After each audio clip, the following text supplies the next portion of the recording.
آج سے 1400 سال پہلے نازل ہوا. تب سے اب تک اس کی بے شمار تفاسیر لکھی گئیں.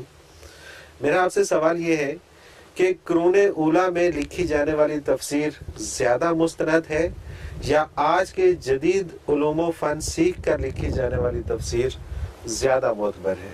الحمدللہ رب العالمین والصلاة والسلام علی حبیبہ محمد وآلہ وصحبہ اجمعین.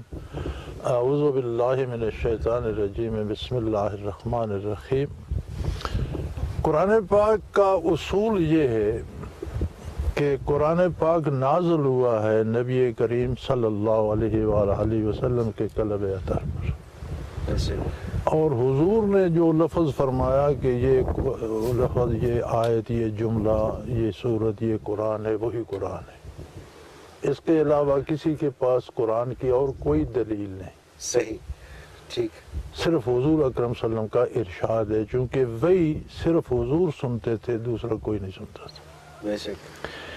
اب نبی علیہ السلام کا منصب صرف یہ نہیں کہ وہ ڈاکیے کی طرح ڈاک پہنچا دی، بھئی قرآن کے الفاظ آئے آپ نے پہنچا دیے، نہیں.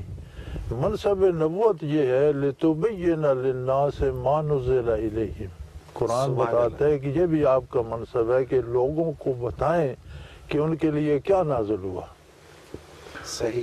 تو قرآن کی اصل تفسیر وہ ہے جو نبی کریم صلی اللہ علیہ وسلم نے فرمائی اور صحابہ نے سمجھی اور اس کے حضور کے سامنے اس پر عمل کیا. حضور نے تصدیق فرمائی کہ یہی مقصد تھا. سبحان اللہ. صحابہ کرام کی جو زندگیاں ہیں وہ یہ ہیں کہ انہوں نے قرآن حضور سے سنا، اس کا مفہوم سمجھا، اس پر عمل کیا.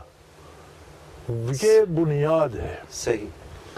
قرآن کریم کی آج تک جو تفاسیر لکھی گئی ہیں ان کی تعداد تقریباً 2 لاکھ ہے. 2 لاکھ؟ 2 لاکھ. صحیح. جن میں کچھ معدوم ہو گئیں، کچھ تباہ نہ ہوئیں، کچھ جو تباہ ہوئیں ملتی ہیں، کچھ نہیں ملتی.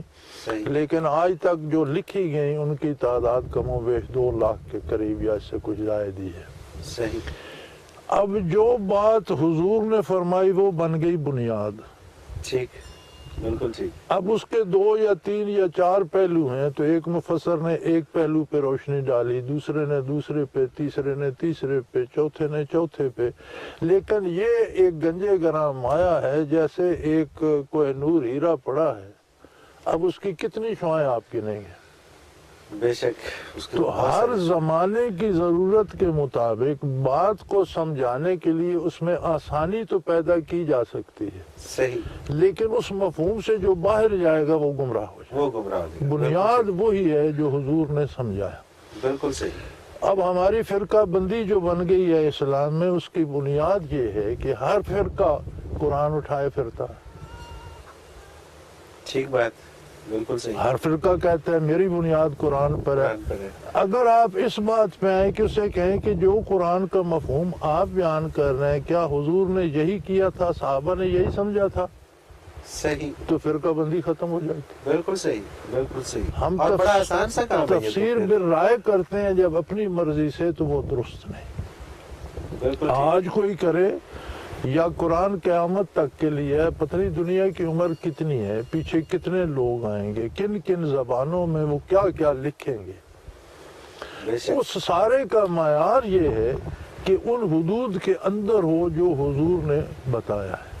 سبحان اللہ. اسی کی تشریح ہو جو حضور نے بتایا.